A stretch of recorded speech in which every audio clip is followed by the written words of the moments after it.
ఈ సంవత్సరపు మొట్టమొదటి ఈ కృతజ్ఞత ఆరాధనలో దేవుడు మన పట్ల ఇస్తున్న వాగ్దానము ఆదికాండము 1 అధ్యాయం ఆదికాండము 1 అధ్యాయము 28వ వచనం. దేవుడు వారిని ఆశీర్వదించెను, ఎట్లనగా మీరు ఫలించి అభివృద్ధి పొంది విస్తరించి భూమిని నిండించి దానిని లోబరుచుకొనుడి. చాలు. దేవుడు తన వాక్యం మన వెన్నుకలు దేవుడు దీవించునుగాక. ఆమేన్. వాక్యానికి మన హృదయాలు ఎదురు చూస్తే దేవుడు మనతో మాట్లాడే దేవుడై ఉన్నాడు.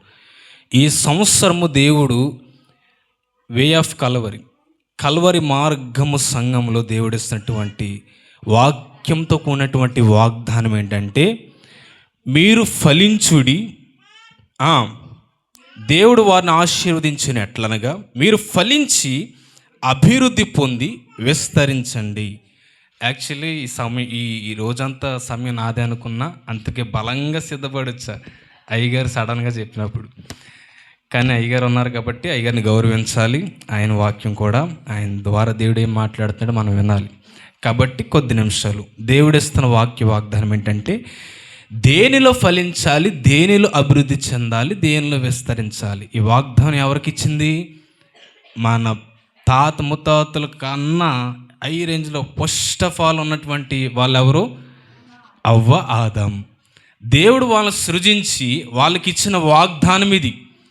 మనిషిగా పుట్టినటువంటి మనందరికీ కూడా ఆ వాగ్దానం నెరవేర్పు మన జీవితంలో రావాలి. దేవునికి స్తోత్రం. మీ ఆలోచనలన్నీ కొద్ది నిమిషాలు ఇక్కడికి రావాలి. దేనిలో ఫలించమంటున్నాడు అవ్వాదమల్ని? దేనిలో అభివృద్ధి చెందాలి, దేనిలో విస్తరించాలి. 3 మాటలు చెప్పండి. ఒకటి ఫలించాలి. చెప్పండి. నోరున్న వాళ్ళు చెప్పండి, నోరు మూసుకున్న వాళ్ళు అలాగే ఉండండి. హల్లెలూయా. దేనిలో ఫలించాలి, దేనిలో అభివృద్ధి చెందాలి, దేనిలో విస్తరించాలి. ఈ మాటలు మనం జ్ఞాపకం చేసుకొని ముగించేసుకుందాం. చదవండి ఒకసారి. గలతీ రాసిన పత్రిక 5వ అధ్యాయం మొట్టమొదటిది చూద్దాం. దేనిలో ఫలించమని దేవుడు వాగ్దానం ఇస్తున్నాడు. గలతీ రాసిన పత్రిక 5వ అధ్యాయం 22వ వచనం తీసి చదవండి. అందరూ తీసారా? గలతీ రాసిన పత్రిక 5వ అధ్యాయం 22వ వచనం. అయితే ఆత్మ ఫలమేమనగా ప్రేమ, సంతోషం, సమాధానం, దీర్ఘశాంతం, దయాలత్వం, మంచితనం, విశ్వాసం, సాత్వికం, ఆశా నిగ్రహం. హల్లెలూయా. త్వరగా నేను చదువుతా, రెఫరెన్స్ చెప్పేస్తాను, మీరేం తీయకండి, సమయం లేదు గనక. బైబిల్ కాలేజీలో 15 నిమిషాలైనా సరే వాక్యం పూర్తి చేసేలాగా ఉండాలని చెప్పారు మమ్మల్ని. ఈరోజు ఆ పోరాటం మరలా మాకు ఎదురయ్యింది కాబట్టి ఒక్క 10 నిమిషాలు ముగించేస్తా. ఇందులో ఫలించమని దేవుడు మొట్టమొదటి చెప్తున్నాడంటే ఆత్మలో ఫలించమంటున్నాడు. ఈ సంఘము దేవుడు ఎలా ఫలించమంటున్నాడంటే, ఇందులో ఆత్మలో ఫలించాలి. అందరు వినాలి. మీ కాన్సన్ట్రేషన్ అంతా నా మీద పెట్టండి కొంచెం కొద్ది నిమిషాలు. దేనిలో ఫలించమని దేవుడు మాట్లాడుతున్నాడు. ఈరోజు కొంచెం కొత్తగా ఉన్నాను కదా నేను. హల్లెలూయా. ఆత్మలు ఫలించమంటున్నాడు దేవుడు. ఇందులో ఫలించమంటున్నాడు ఆత్మలు. మన జీవితంలో ఆత్మీయటువంటి ఫలాలు మన జీవితంలోకి రావాలి. ఒకరోజు యేసుప్రభువు వారు నడుచుకుంటూ శిష్యులతో పాటు వెళ్తూ ఉంటుంటే దారి మధ్యలో ఒక శ్రేష్టమైన అంజూరపు చెట్టు కనిపించిందంట. చదవండి. మత్తయి సువార్త 21వ అధ్యాయంలో 19వ వచనం నుంచి ఉంటుంది అన్నమాట స్టోరీ. యేసుక్రీస్తు ప్రభువు ఆ మార్గం గుండా వెళ్తున్నప్పుడంట ఆయన ఆకలిగొని ఒక అంజూరపు చెట్టు చూసినప్పుడు చూడడానికి ఎలాగుంది? అది చాలా శ్రేష్టమైన విధంగా ఉంది. చూడడానికి చక్కగా కనిపిస్తుంది ఆకులతో. కానీ యేసు ప్రభువు వారికి కావలసింది ఏంటి? తనలో అమ్మా మీరెవ్వరు వినట్లేదు నాకు తెలిసి, వాక్యం వినాలి. ఆదికాండం 1వ అధ్యాయం 1వ వచనంలో తీయకండి. ఒక మాట ఉంటుంది. జలముల మధ్య ఆత్మ అల్లాడుతుందంట. ఆత్మ ఎక్కడ ఉంటుందో అక్కడ కదలిక ఉంటుంది. మీరు కదలట్లేదంటే అర్థం ఏంటి? కదలాలి, వాక్యానికి స్పందించాలి, హృదయాలు కదలాలి. దేవునికి మహిమ కలుగునుగాక. హల్లెలూయా. ఏలి తాతగారు చెప్పండి. మీకు కట్టెత్తని విగ్రహం అలాగే. దేవునికి మహిమ కలుగునగాక. హల్లెలూయా.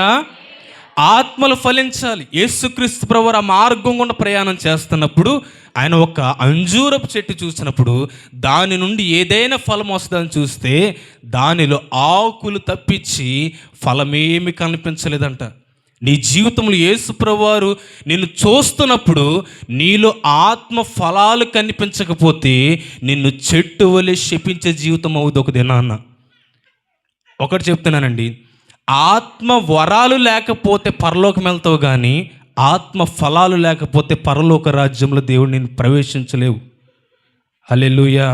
నీకు వరాలు లేకపోవచ్చు ఈ దినాన, నీకు టాలెంట్ ఏమి లేకపోవచ్చు, నీకు జ్ఞానం లేకపోవచ్చు, ఈ లోకంలో ఏ నైపుణ్యం నీకు లేకపోవచ్చు, కానీ నీలో ఆత్మ ఫలం ఉంటే నిశ్చయముగా పరలోక రాజ్యంలో ప్రవేశించగలుగుతావు. దేవునికి స్తోత్రం కలుగునుగాక. అక్కడ మాట్లాడుతుంది ఏంటంటే అవ్వాదముల దగ్గర మీరు ఫలించండి. దేవుని బిడ్డలుగా మనం దేనిలో ఫలించాలి? ఆత్మలో ఫలించాలి. చక్కగా కనిపిస్తుంది. ఆదివారం వచ్చి మనం ప్రతి కూటానికి వచ్చి మనం పాల్గొంటున్నాం. ఏది? యేసు ప్రభువు చూసినప్పుడు చక్కగా కనిపిస్తున్నావు, నువ్వు చాలా సౌందర్యంగా కనిపిస్తున్నావు, మంచిగా పరిచయం చేస్తున్నావు, క్రిస్మస్లు మంచి కానుకలు ఇస్తున్నావు. కానీ కావాల్సింది కానుకలు పరిచర్య నువ్వు రావడం ఇవ్వడం కాదు, కావాల్సింది ఫలాలు కావాలి దేవునికి. ఈ సంవత్సరమైన నీ జీవితాన్ని దేవుడు చూస్తున్నాడు. ఇప్పటిదాకా నువ్వు ఫలించలేని స్థితిలో ఉన్నామో, కానీ ఈ దినాన్ని దేవుడు మాట్లాడుతుంది ఏంటంటే నువ్వు ఫలించే చెట్టుగా ఉంటే నా దేవుడు నిన్ను కోరుకుంటాడు. ఫలించలేని చెట్టుగా ఈ సంవత్సరం కూడా నువ్వు ఉంటే నిన్ను నరికి అగ్నిలో దేవుడు పడవేస్తాను అన్నాడు దేవుడు. దేవునికి మహిమ కలుగునగాక. దేనిలో ఫలించాలని అయిపోయింది.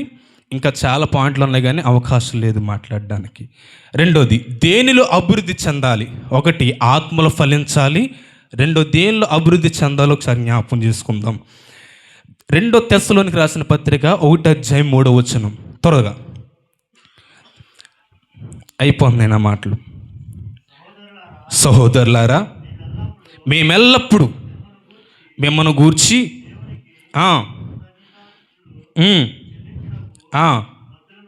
బద్ధులమై ఉన్నాము, ఇది యుక్తమే. ఎలయనగా చాలు. దేవునికి స్తోత్రం కలుగునుగాక. మొట్టమొదటిగా దేనిలో ఫలించమని దేవుడు అన్నాడు? అందరూ చెప్పాలి, ఆత్మలో. చెప్పాను మొట్టమొదటి. వరాలు లేకపోయినా పర్లే నీ జీవితంలో, టాలెంట్ లేకపోయినా పర్లే, కానీ ఫలాలు మాత్రం నిండుగా ఉండాలి మన జీవితాల్లో. దేవునికి మహిమ కలుగునుగాక. రెండవది, దేనిలో అభివృద్ధి చెందాలంటే అన్నాడు విశ్వాసములో అభివృద్ధి చెందాలి. దేవునికి మహిమ కలుగునుగాక. ఎందుకు ఈ సంవత్సరము ఈ వాగ్దానం చేత దేవుడు నీతో మాట్లాడుతుందంటే ఇవి కడవరి దినాలు.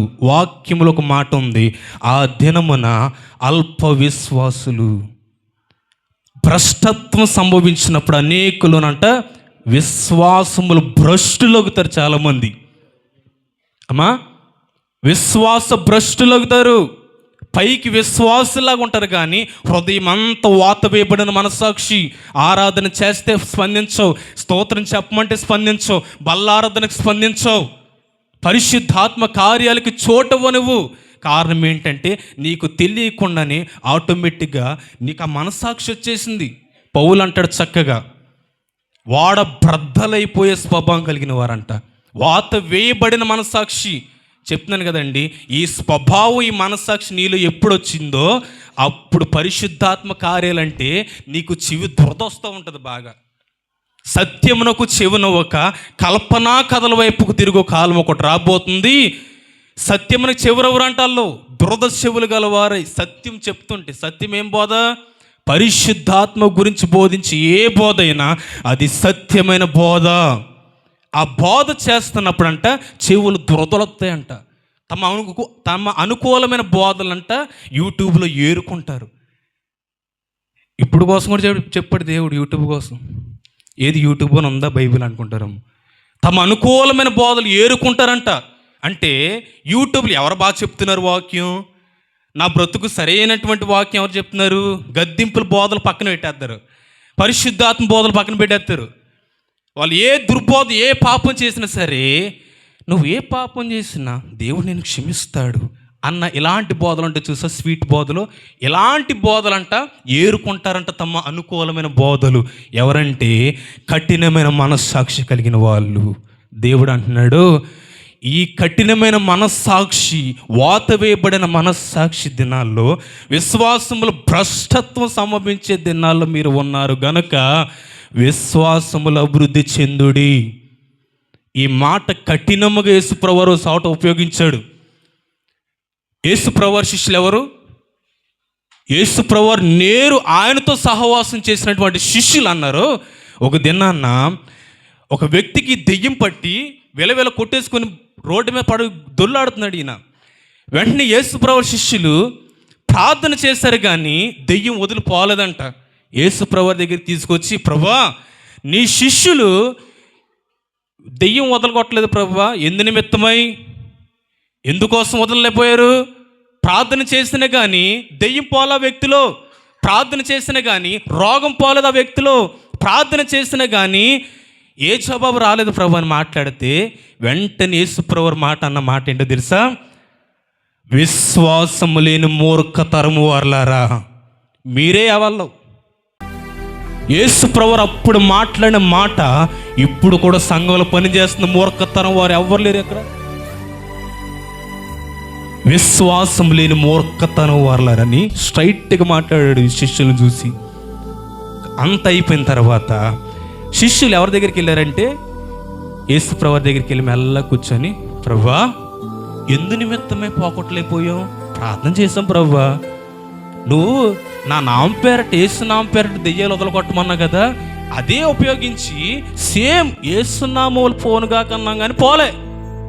ఎందుకు పోలేదు ప్రభు అని మాట్లాడితే ప్రభు అన్నాడు, హల్లెలూయా హల్లెలూయా, ఆవగింజంత విశ్వాసం ఉన్న చాలు ఈ కొండను తీసుకెళ్ళి సముద్రములు పడునుగా కట్టి మీ మాట అంటే అన్నాడు. చప్పట్లు కొట్టి బిగ్గరగా ప్రభుకి స్తోత్రం చెప్పండి. హల్లెలూయా.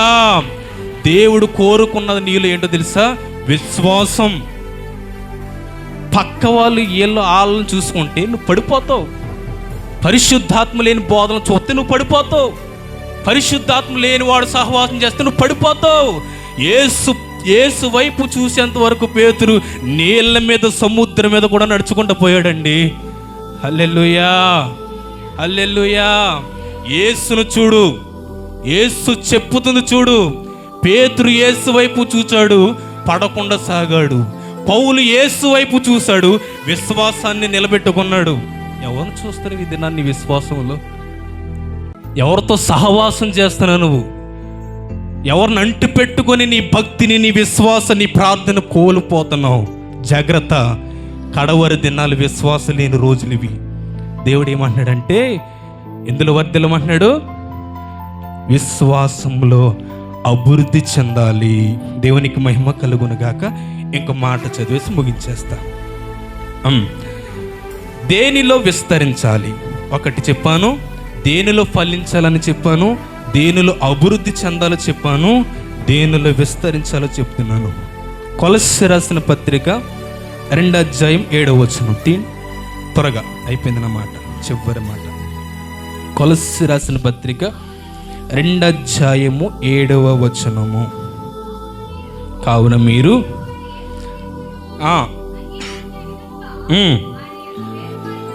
చివరి చదవండి చాలు. కృతజ్ఞతాస్తుతులు చెల్లించుట యందు విస్తరించుచు ఆయన యందుండి నడుచుకునుడి. చప్పళ్ళు కొట్టి బిగ్గరగా సరి స్తోత్రం చెప్పండి ప్రభుకి. హల్లెలూయా.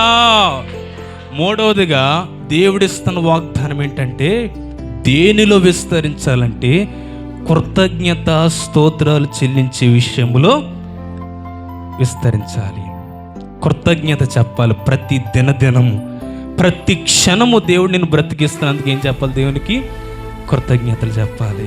ఈ మాట నేను ఎందుకు చెప్తున్నానంటే, ప్రభు ఎందుకు ఈ మాట మాట్లాడుతున్నారంటే, ఈ సమయంలో 2024 ఎంతమంది చచ్చిపోయారు మన కళ్ళ ముందు. మన కంటి ఇంటిల్లో చూస్తున్నటువంటి చాలా మంది కూడా కనిపించలేకుండా పోయిన సంవత్సరం ఎంతమంది చచ్చిపోయారు? మన ఊళ్ళో ఎంతమంది చచ్చిపోయారు చెప్పండి, ఒకరేం చెప్పండి.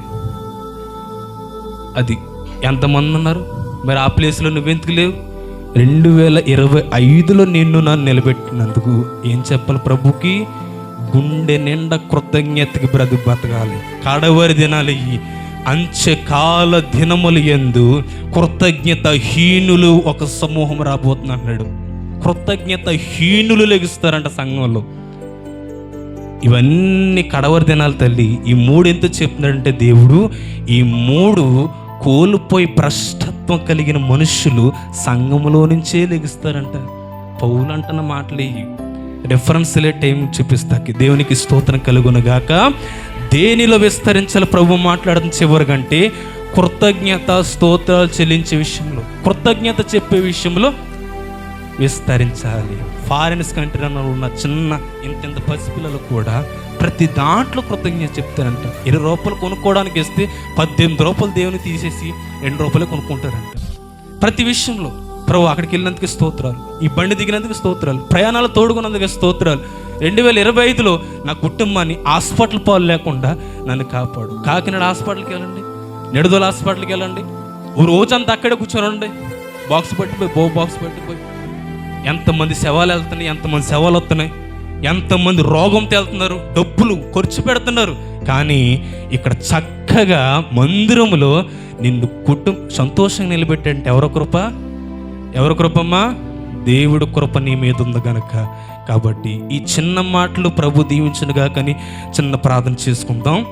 దేవుడిస్తున్న వాగ్దానం దేనిలో ఫలించమన్నాడంటే ఆత్మలో. రెండవదిగా దేనిలో అభివృద్ధి చెందాలంటే విశ్వాసములో.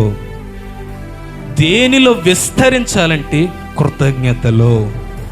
అట్టి జీవితాన్ని, అట్టి లక్షణాలని నాకును ఇక్కడ ఉన్న బిడ్డలందరికీ దయచేయండి ప్రభు అని 2 చేతులెత్తి స్తోత్రం చెప్తాం బలంగా.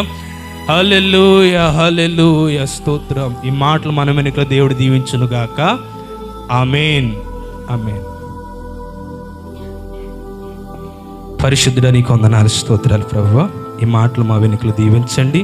చెప్పబడిన ఈ మాటలు నీ బిడ్డల హృదయాలు ఫలింపజేసి మరొక దైవజనుల ద్వారా కూడా మాతో ఈ సంవత్సర కాలపు నీవు నూతన వాగ్దానం చేత నింపి మాతో మాట్లాడమని మా హృదయాలు ఖాళీ చేసుకుంటూ యేసు నామములో ప్రార్థన చేస్తున్నాము తండ్రి. ఆమేన్.